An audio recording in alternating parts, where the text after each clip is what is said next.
जब हम बात करते हैं पैसा कमाने की, तो दो ऑप्शंस हमको क्लियर कट समझ आते हैं, एक है जॉब, एक है बिजनेस। हम इसकी बात नहीं करेंगे। तीसरा ऑप्शन एक और है जो यूट्यूब पर भरा पड़ा है कि ये कर लो, ये करने से इतना पैसा कमा लोगे, उसको भी हटा देते हैं। मतलब इस सेशन का टॉपिक कर देते हैं how to make money without doing anything. कैसा लग रहा है? कितनों को लग रहा है कि मैं ऐसी हवा में बात कर रहा हूं? कितनों को लग रहा है कि मैं अगर कुछ बोल रहा हूं तो वो बात लॉजिकल होगी और मैं जो बोल रहा हूं अपने एक्सपीरियंस के बेस पे बोल रहा हूं? मतलब इतना विश्वास है आप लोगों को मेरे ऊपर कि यहां पर मैं किसी नए स्कैम को शुरू नहीं कर रहा हूं। मतलब ये नहीं है इस सेशन के एंड में मैं आपको कहूंगा कि निकालो 1000 रुपए 1000 रुपए 1000 रुपए 1000 रुपए 1000 रुपए और मैं आपको कहूंगा यहां पे पैसा लगा दो, मुझे दे दो और वो पैसा इतना हो जाएगा। ऐसा कुछ तो आपको नहीं लग रहा ना कि यहां पर होने वाला है? पूरा ट्रस्ट है आप पे? पूरा ट्रस्ट है। कितनों को पूरा ट्रस्ट है मेरे ऊपर? बढ़िया। टॉपिक ये है कि how to make money, and when I am talking about money I am not talking about little money, I am talking about a lot of money without doing anything. इसमें आगे बढ़ने से पहले आपको समझना होगा the concept of compound interest. कितने लोगों को समझ आता है? कितने लोगों को समझ नहीं आता है? ठीक है, तो यहीं से शुरू करते हैं। एल्बर्ट आइंस्टाइन का नाम कितनों ने सुना है? आप में से सबने सुना है। एल्बर्ट आइंस्टाइन ने कहा है कि compound interest is the 8th wonder of the world. 7 wonders हमको पता है, तो 8वां जो अजूबा है वो है कंपाउंड इंटरेस्ट। जिसको इसकी नॉलेज है वो इतना अमीर हो सकता है जिसकी कोई हद नहीं है, और जिसको इसकी नॉलेज नहीं है वो इतना गरीब हो सकता है उसकी भी कोई हद नहीं है।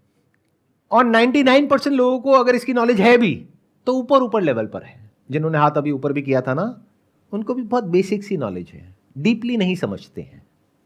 एक क्वेश्चन पूछता हूं आप लोगों से। चेस में 64 स्क्वायर्स होते हैं, तो मान लो अगर हम पहले स्क्वायर के ऊपर 1 चावल का दाना रखें, अगले स्क्वायर के ऊपर 2 चावल के दाने रखें, तीसरे पे 4 दाने रखें, चौथे पे 8 दाने रखें, अगर इस तरीके से हम करते जाएं तो एंड तक पहुंचते पहुंचते यानी जब हम लास्ट स्क्वायर पे पहुंचेंगे तो कितने चावल के दाने होंगे? Near about approx 1 lakh sir. 1 lakh के आसपास? Yes sir. Anybody else? Sir, I think more than 10 lakh. 10 lakh से ऊपर हो जाएंगे? Yes, sir. तो मतलब आपका जो दिमाग चल रहा है वो चल रहा है मैक्सिमम लाखों तक, और अगर किसी का दिमाग चलेगा तो वो चल जाएगा करोड़ों तक। क्या हो अगर मैं कहूं कि जब तक आप आखिरी उस पर पहुंचोगे, जो आखिरी बॉक्स है, तो वहां पर आपको चाहिएंगे 18 जीरो। कितने करोड़ होते हैं ये? बोल तक नहीं पा रहे हो, इतने चावल के दाने हो जाएंगे वहां पर। इससे क्या समझ आ रहा है कि compounding is actually the 8th wonder of the world. जिसको इसके बारे में नहीं पता था या जिसको पता भी था, उसने भी इमेजिन नहीं किया होगा कि इतना बढ़ जाएगा। उसने सोचा होगा मैक्सिमम कुछ करोड़ हो जाएंगे, 50 करोड़ हो जाएंगे, 100 करोड़ हो जाएंगे, 1000 करोड़ हो जाएंगे। ये तो उससे भी बहुत ज्यादा है। ये है पावर ऑफ कंपाउंडिंग। इसका एक और एग्जांपल देता हूं आपको, बहुत simple, day to day life से कनेक्टेड। आप में से कितनों के पास में क्रेडिट कार्ड है? तो क्रेडिट कार्ड पे आपको पता है कितना इंटरेस्ट लगता है, 1 साल का या 1 महीने का? Sir around 36%। 36% पर एनम, यानी अराउंड 3% महीने का।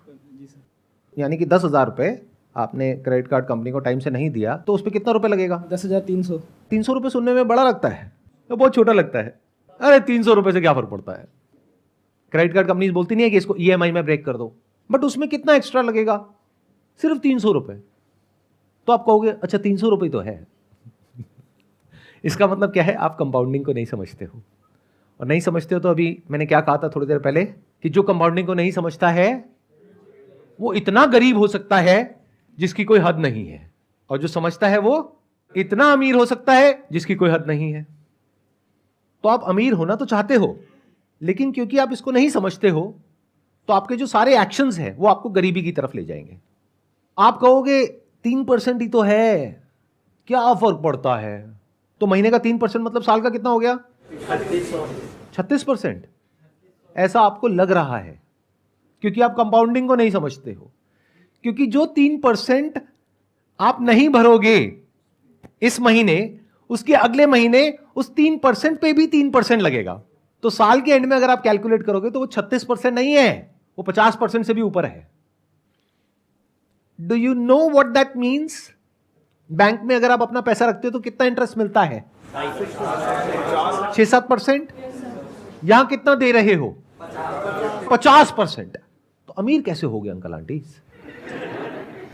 बहुत सारे लोगों के पास में, जिनके पास में क्रेडिट कार्ड होता है, मैंने देखा है वो क्या करते हैं, वो ये नहीं देखते कि अमाउंट कितना ड्यू है, वो देखते हैं मिनिमम अमाउंट ड्यू कितना है। अच्छा मिनिमम इतना है, चलो ये पे कर देता हूं, बाकी का क्या हुआ, उस पर इंटरेस्ट लगेगा। इसमें क्रेडिट कार्ड कंपनी का तो बहुत बड़ा फायदा है और आपका बहुत बड़ा नुकसान है।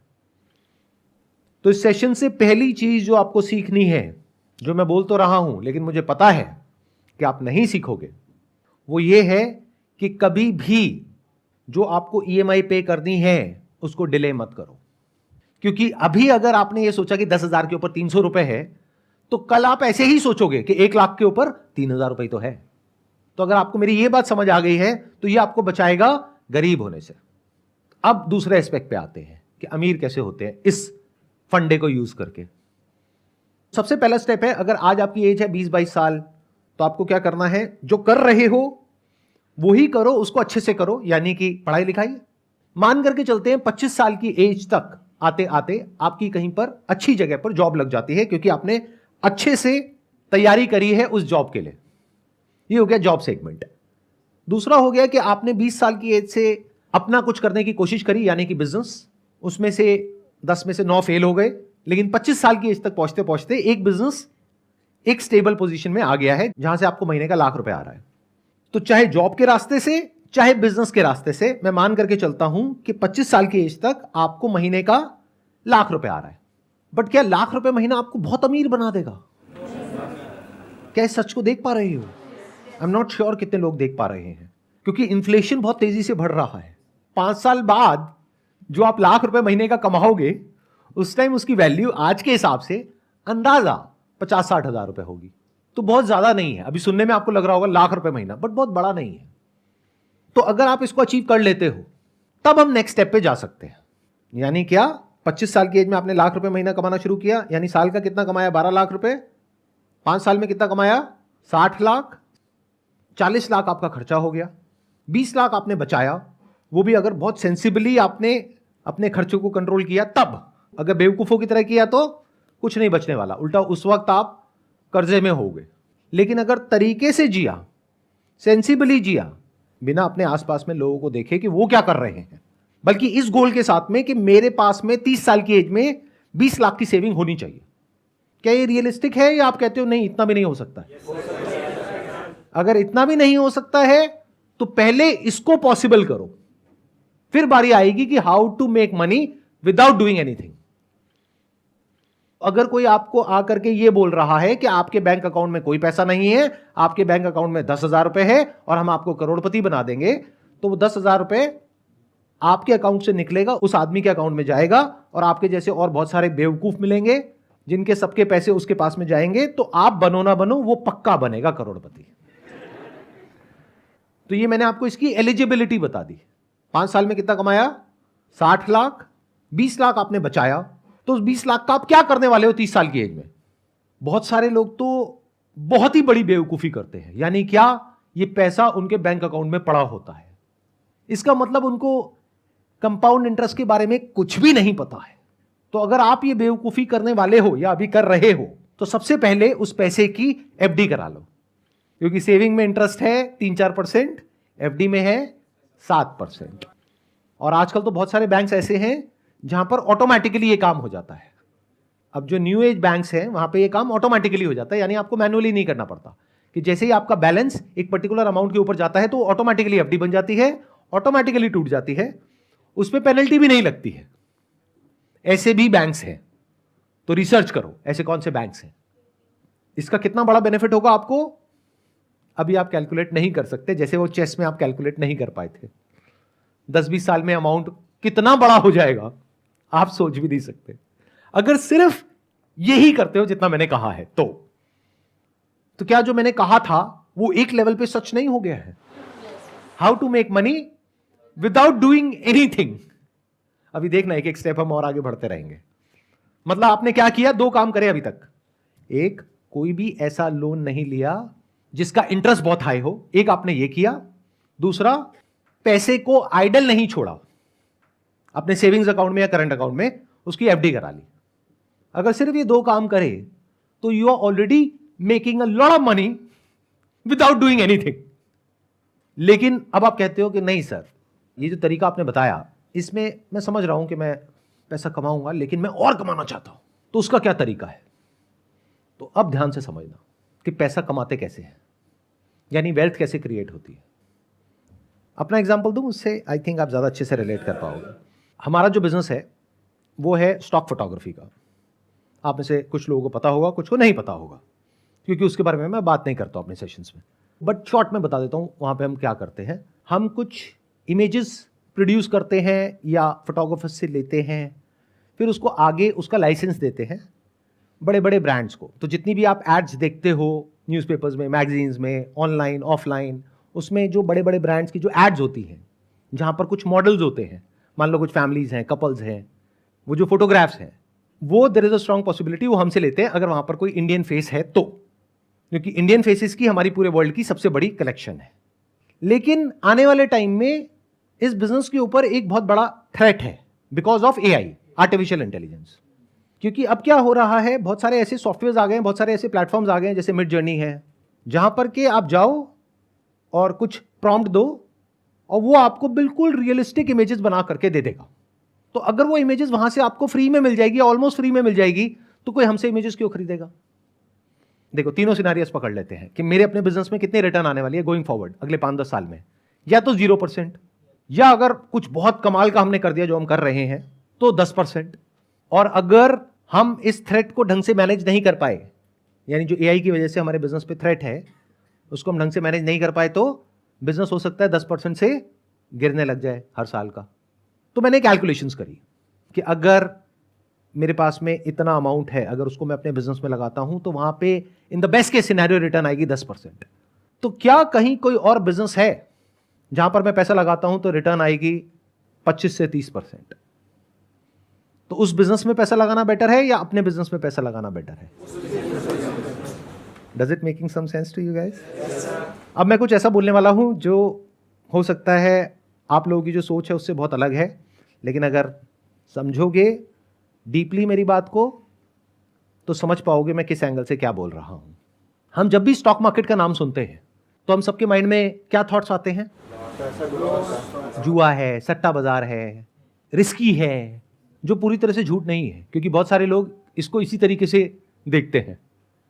किसी ने कहा ये शेयर ऊपर जाने वाला है, खरीद लिया, और ये तो नीचे चला गया, अब क्या करें? नहीं, अब जब वापस से उस भाव पे आएगा तब बेचेंगे, अब वो आधा रह गया, अब क्या करें? नहीं, अभी भी उसको तभी बेचेंगे जब वो वहां पे आएगा, अब वो 10 गुना कम हो गया, अब क्या करें? बैठे हैं और रो रहे हैं और अपने आसपास में लोगों को कह रहे हैं बिल्कुल बेकार है, और अपने बच्चों को भी यही कह रहे हैं बिल्कुल दूर रहना इससे, कुछ नहीं पड़ा इस सब में। ऐसा ही है? जबकि स्टॉक मार्केट ये नहीं है। यानी कि शॉर्ट टर्म में दुनिया की कोई ताकत प्रेडिक्ट नहीं कर सकती है कि जो स्टॉक मार्केट है वो ऊपर जाने वाला है या नीचे जाने वाला है, या कोई पर्टिकुलर स्टॉक ऊपर जाने वाला है या नीचे जाने वाला है। लेकिन लॉन्ग टर्म में उसको प्रेडिक्ट करना बहुत आसान है अगर आप बिजनेस को समझते हो तो मैंने क्या किया, जब मुझे क्लियरली नजर आ गया कि मेरे बिजनेस का एक सैचुरेशन पॉइंट आ रहा है तो मैंने डाइवर्सिफाई किया। अब अगर आपकी लैंग्वेज में बात करी जाए तो मैंने एक स्टॉक परचेज किया, बट अगर मेरे पर्सपेक्टिव से बात करी जाए तो मैंने एक बिजनेस को परचेज कर लिया। दोनों में फर्क देख पा रहे हो? कितने देख पा रहे हैं मैंने क्या बोल दिया है? बाकियों को नहीं समझ आ रहा, मैं समझाता हूं। आप स्टॉक मार्केट को कैसे देखते हो? मैंने शेयर खरीद लिया, शेयर बेच दिया, शेयर का भाव ऊपर चला गया, शेयर का भाव नीचे चला गया। मैं ऐसे नहीं देखता। जो भी लोग एक्चुअल में समझते हैं स्टॉक मार्केट को वो ऐसे नहीं देखते, बल्कि स्टॉक मार्केट भी गलत वर्ड है। बिजनेस को जो समझते हैं वो ऐसे नहीं देखते। वो कैसे देखते हैं कि स्टॉक का जो प्राइस है वो डिसाइड होता है based upon sentiments in the short term, कि मार्केट के सेंटिमेंट्स कैसे हैं, मार्केट में ग्रीड है या फियर है, जिसको बोलते हैं बुल रन है या बियर मार्केट है, उसके बेस पे स्टॉक के प्राइसेस डिसाइड होते हैं। एक बिजनेस की वैल्यू होती है 100 रुपए, उसका प्राइस होता है 20 रुपए, और एक बिजनेस की वैल्यू होती है 100 रुपए, उसका प्राइस होता है 1000 रुपए। मार्केट में ऐसा सब कुछ देखने को मिलता है। तो अगर यह बात आपको समझ आ रही है तो प्राइस को देखोगे सिर्फ इस पॉइंट ऑफ व्यू से कि जो उस बिजनेस की एक्चुअल में वैल्यू है उससे मुझे सस्ता मिल रहा है या उससे महंगा मिल रहा है। बट रोज बैठ करके ये नहीं देखोगे आज ऊपर चला गया तो मैं खुश हो रहा हूं, नीचे चला गया तो दुखी हो रहा हूं। जैसे अगर आप अपना कोई बिजनेस भी करते हो तो उसको क्या सोच करके करते हो कि आज मैंने बिजनेस शुरू किया, अरे ये बिजनेस तो बढ़िया है, अरे ये बिजनेस तो बुरा है, ऐसे करते हो? या बिजनेस में एक विजन होती है कि 1 साल बाद क्या होने वाला है, 2 साल बाद क्या होने वाला है, 5 साल बाद क्या होने वाला है, 10 साल बाद क्या होने वाला है। तो ये देखना आपको आना चाहिए। अब ये कैसे आएगा? एक बुक है बेंजामिन ग्राम की, which is the intelligent investor, उसको पढ़ो। उससे क्या होगा, आपको बेसिक्स समझ आएंगे स्टॉक मार्केट होता क्या है। उसके अलावा एंटरप्रेन्योरशिप के ऊपर बहुत सारी बुक्स है, वो पढ़ो। अगर आप जॉब कर रहे हो तब भी, क्योंकि आपको बिजनेस समझ आना चाहिए। अगर आपको समझ आ रहा है कि बिजनेस क्या है और स्टॉक मार्केट क्या है और लॉन्ग टर्म इन्वेस्टिंग क्या होती है, कंपाउंडिंग क्या होती है, तो स्टॉक मार्केट आपके लिए एक जरिया है या तो एक नया बिजनेस करने का, या जो अपना बिजनेस कर रहे हो उसके अलावा एक और बिजनेस में डाइवर्सिफाई करने का, जो मैंने किया। यानी आज से 6 महीने पहले मैंने क्या किया, पूरे स्टॉक मार्केट को देखा, यानी इंडियन स्टॉक मार्केट।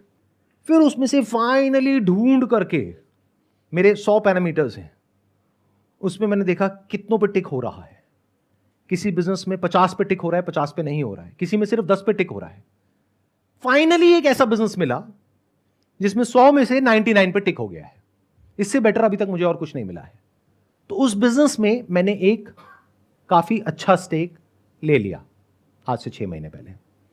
आज की डेट में मेरे 2 बिजनेस हैं, एक मैं मालिक हूं इमेजेस बाजार का और एक मैं मालिक हूं एक बैंक का।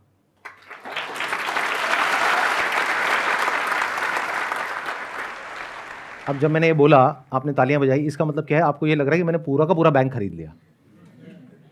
अरे नहीं भैया, I am one of the owners of that bank. Owner कौन होता है और एम्प्लॉय कौन होता है? जो उस बैंक का मैनेजमेंट है वो एम्प्लॉइज है, जो उस बैंक का सीईओ है वो एम्प्लॉय है उस बैंक का, उसको सैलरी मिलती है। बट मालिक कौन है? Shareholder is the owner. तो I am the shareholder of that particular bank. अब वो बैंक, मेरी कैलकुलेशन कहती है, on the most conservative side, it will give me a return of around 30% CAGR in the next 10 years. क्यों? क्योंकि मुझे उस बैंक के बिजनेस मॉडल के बारे में पता है, उसकी सारी एनुअल रिपोर्ट्स होती है वो मैंने पढ़ी है, उसकी अर्निंग्स कॉल सुनी है, उस बैंक में मैंने अकाउंट भी खुलवाया है ताकि कस्टमर के पॉइंट ऑफ व्यू से भी पता लगे। मतलब इतना डिटेल में, इतना डीप में गया हूं मैं उस बैंक के कि मुझे एग्जैक्टली पता है कि क्या हो रहा है और क्या होने वाला है।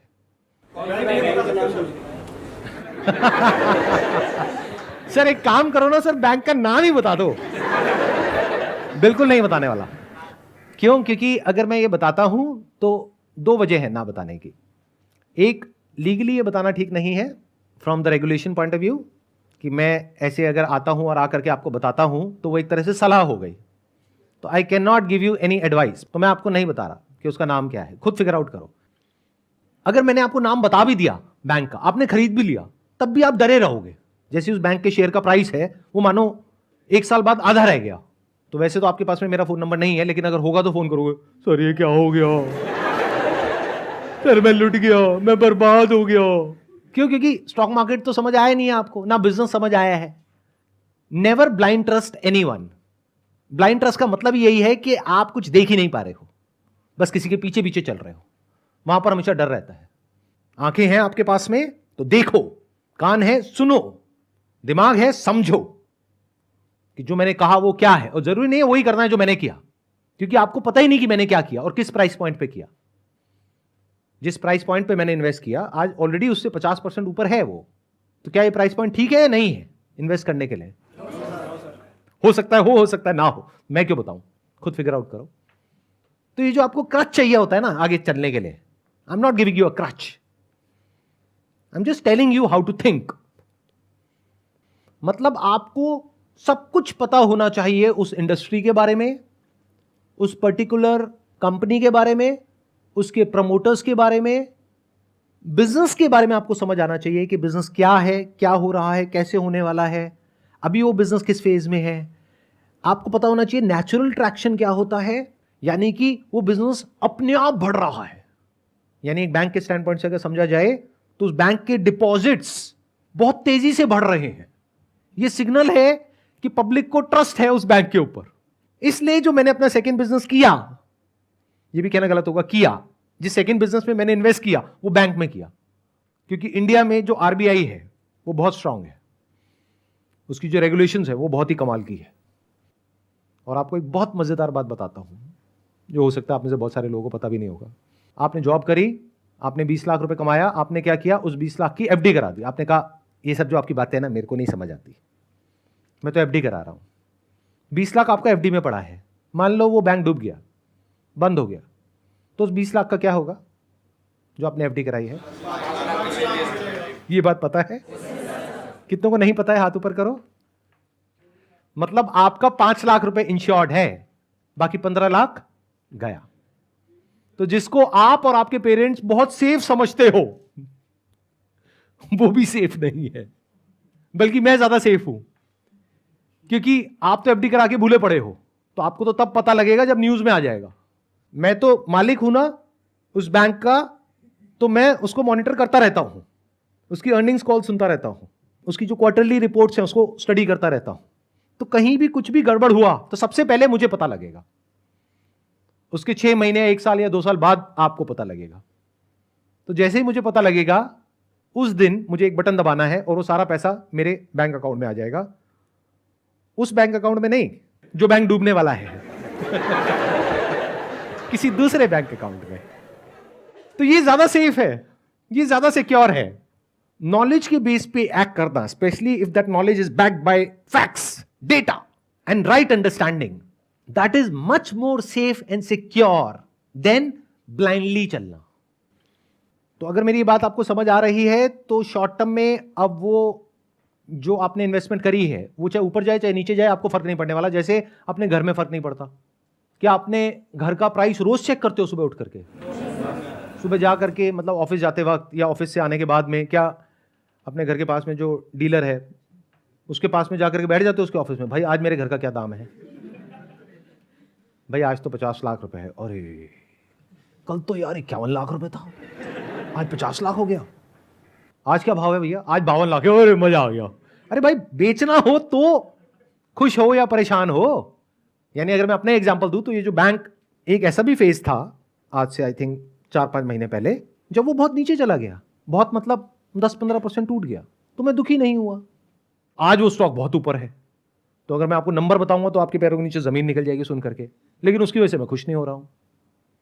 अब एक काम करते हैं, अब मेरे को छोड़ते हैं, आपकी बात करते हैं। यानी 30 साल की उम्र में आपके पास में 20 लाख रुपए है, उसमें से 10 लाख रुपए आपने अपने पास में रखा, जिससे कि अगर कभी कोई प्रॉब्लम आ जाए एकदम से तो आपके पास में इतना पैसा होना चाहिए इमीडिएटली। बचा 10 लाख रुपए, तो 10 लाख रुपए को आपने इन्वेस्ट करा। अगर मेरे स्टैंड पॉइंट से देखोगे तो ये टाइम अच्छा है बैंक में इन्वेस्ट करने के लिए, क्योंकि अगर इंडिया की इकोनॉमी को ग्रो करना है तो बैंकिंग सिस्टम को तो ग्रो करना ही पड़ेगा। तो अगर आप इंडिया की जो ग्रोथ स्टोरी है उस पर आपका विश्वास है तो बैंकिंग सेक्टर तो ग्रो करेगा ही, बिना उसके जो इंडियन इकोनॉमी है वो ग्रो नहीं कर सकती। India is one of the fastest growing economies in the world. तो for India to grow in the next 10 years, 20 years, banking system has to grow.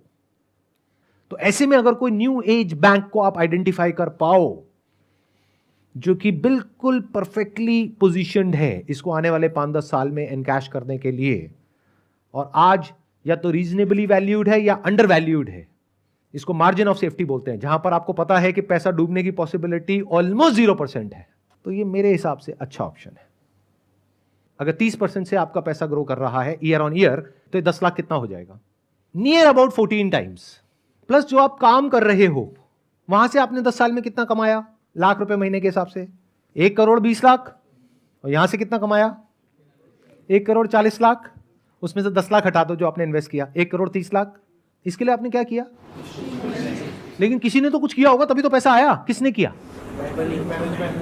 उस कंपनी के मैनेजमेंट ने किया। अब बैंक बैंक मत बोलो बार बार, कहीं आप सारे जाकर के बैंक में पैसा लगा दो और पैसा डूब जाए और मेरे पास में आओ, सर ये क्या कर दिया आपने सर। कंपनी का जो मैनेजमेंट है उसने किया, उन्होंने जो काम किया उसके लिए उनको क्या मिला? सैलरी। बट आपको क्या मिला? प्रॉफिट। और प्रॉफिट हमेशा सैलरी से ज्यादा होता है अगर बिजनेस बढ़िया चल रहा है तो। इसका एक प्रैक्टिकल एग्जांपल दूं? आप में से कितने जिन्होंने बजाज फाइनेंस नाम की कंपनी का नाम सुना है? अभी उसका मार्केट प्राइस क्या है? Any idea? जो स्टॉक मार्केट को ट्रैक करते हो। 7,000 नियर अबाउट 7,000। आज से 10 साल पहले कितना था? यानी अभी ये 2023 चल रहा है, तो 2013 में कितने का था वो? नियर अबाउट 100 रुपए। तो 10 साल में कितना हो गया? 70 टाइम्स। 20 साल पहले कितने का था? 7 रुपए का। तो 20 साल में कितना गुना हो गया? 1000 गुना। अब ये सब सुनने में बहुत अच्छा लगता है, बट अगर आपने ध्यान से मेरी बात सुनी है, मैं इस सब के बारे में बात नहीं कर रहा हूं। इस चक्कर में क्या होता है, बहुत सारे लोग जब स्टॉक मार्केट में घुसते हैं तो इन एक्सपेक्टेशंस के साथ घुसते हैं कि हमको अगला बजाज फाइनेंस ढूंढना है जो आज 7 रुपए का हो और वो आने वाले 20 साल बाद 7,000 का हो जाए। इस चक्कर में उनका वो जो 7 रुपए है वो भी 70 पैसे रह जाता है 20 साल बाद। तो मैं इसकी बात कर ही नहीं रहा हूं, यानी मैं पेनी स्टॉक्स की बात नहीं कर रहा हूं, मैं स्मॉल कैप की बात नहीं कर रहा हूं। मैं कुछ हद तक वो बात कर रहा हूं जिस फेज में बजाज फाइनेंस आज से 10 साल पहले था, 20 साल पहले नहीं, क्योंकि वहां पर ये बता पाना कि 20 साल बाद ऐसा कुछ होने वाला है, that was next to impossible. But 10 साल पहले अगर किसी में एक रीजनेबल अमाउंट ऑफ अंडरस्टैंडिंग थी एनबीएफसी सेक्टर की, तो वो प्रेडिक्ट कर सकता था कि 10 साल बाद कुछ ऐसा होने वाला है। तो मैं बात कर रहा हूं उस वक्त वहां पर एंटर करो जब रिस्क कम हो और रिटर्न की पॉसिबिलिटी बहुत ज्यादा हो। मैंने क्या कहा? आपका पैसा 10 साल में कितना गुना हो जाएगा अगर 30% की रिटर्न आई तो? 14 टाइम्स। और बजाज फाइनेंस कितना हुआ पिछले 10 साल में? 70 गुना। तो मैं 70 गुने की बात ही नहीं कर रहा हूं, मैं ये 50% कैगर की बात नहीं कर रहा हूं, मैं 25-30% की बात कर रहा हूं। और रिस्क को मिनिमाइज करने के लिए मैंने बैंकिंग सेक्टर को चूज किया, because I have fair amount of understanding of that कि वो कैसे काम करती है। प्लस मैंने जो दाव लगाया है वो आप लोगों की बेवकूफ़ी के ऊपर लगाया है, क्योंकि मुझे पूरा विश्वास है आप लोगों के ऊपर कि मेरी ये वीडियो अपलोड करने के बाद भी आप वही करोगे जो आप करते आए हो। यानी जब क्रेडिट कार्ड का बिल आएगा तो मिनिमम अमाउंट ड्यू देखोगे और वो ही भरोगे, या फिर देखोगे अच्छा 300 रुपये तो है 10,000 पे, कोई नहीं क्या फर्क पड़ता है। तो मुझे पूरा विश्वास है आप लोगों के ऊपर। आई थिंक हिस्ट्री में पहली बार हो रहा है कि मैं अपने ही बिजनेस को खत्म करने का रास्ता आप लोगों को दिखा रहा हूं, जिसमें आपका फायदा है। क्योंकि बैंक का फायदा किसमें है? जब आप महंगे से महंगे इंटरेस्ट पे लोन लो ज्यादा से ज्यादा, तब बैंक कमाएगा, तब मैं कमाऊंगा, because I am the owner of that bank. तो मेरा फायदा इसमें है। लेकिन मैंने अपने नुकसान की बात कर दी है। मैंने जो आपको कहा अगर आपने एक्चुअल में वो कर दिया या सबने वो कर दिया तो मैं तो लॉस में चला जाऊंगा। क्यों? क्योंकि आपका जो पैसा सेविंग्स अकाउंट में पड़ा है उसको उठा के आपने एफडी करा दिया, एफडी में आपको मिल गया 7%, ऊपर से आपने महंगे लोन लेना बंद कर दिए। प्लस बैंक के अपने खर्चे भी तो हैं, इंप्लॉइज हैं, सैलरीज हैं, ब्रांचेज हैं, उसका रेंट है। तो बैंक ने क्या कमाया? तो मैं लॉस में चला गया। लेकिन मुझे पता है ये सब जो मैंने कहा है आप ऐसा कुछ भी नहीं करोगे। फिर आप कहोगे कह क्यों रहे हो? अरे ऐसे ही मेरी आदत है सच बोलने की, इसी में तो मजा है। मेरी कैलकुलेशन क्या कह रही है कि इतनी कमाल की वीडियो जिसका नाम इतना कमाल का है कि how to make money without doing anything, उस पर भी व्यूज बहुत ज्यादा नहीं होने वाले हैं इन कंपैरिजन टू जो इंस्टाग्राम पे जो 2 कौड़ी की रील्स होती हैं, उसके कंपैरिजन में इस पर कोई व्यूज नहीं होने वाले हैं। आप शेयर करोगे फिर भी लोग नहीं देखने वाले हैं। ये अगर शेयर करोगे ना व्हाट्सएप पे जाकर के कि अगर ये शेयर नहीं किया 10 लोगों को तो तुम्हारी मां मर जाएगी, तो वो पूरे इंडिया में फैल जाएगा। तो अब देखते हैं क्या होता है। 10 साल बाद मैं एक और वीडियो बनाऊंगा, इसका पार्ट 2, और आपको एग्जैक्ट बताऊंगा कि मैंने जो इन्वेस्टमेंट करी उसका कितना गुना हुआ। Thank you so much for coming, wish you all the best.